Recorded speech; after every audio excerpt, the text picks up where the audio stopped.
And one of the deadliest drugs sweeping the country today is crack, a potent, inexpensive, highly addictive form of cocaine. Much of the nation's crack problem is concentrated in New York. Local officials call it an epidemic. Richard Valeriani has more. Crack smoking has become so widespread in New York City that police officials say it's now as popular as marijuana.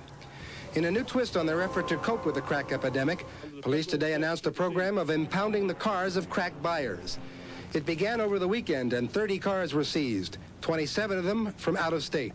The message that I want to leave today is if you come to New York to buy crack, bring car fare and be prepared to take the bus back.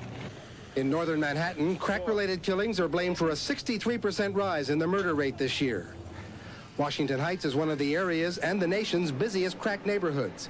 Pam North is a block association leader there. People are armed, people are dangerous, and people are acting irrationally, and that's something that you always have to be aware of 24 hours a day.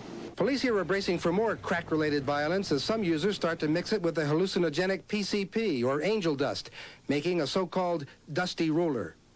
A former user tells of committing a holdup under the influence of a dusty roller. But if he moves, you kill him. That's what mainly was going through all of our mind.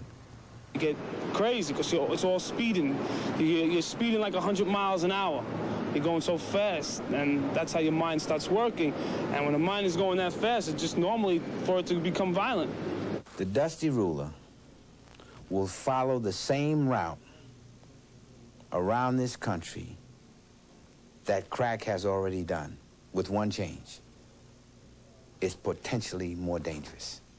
The first use of dusty roller is also being reported in Philadelphia, Detroit, Washington, D.C., Houston, San Francisco, and Los Angeles, where it's also known as whack or space blasting.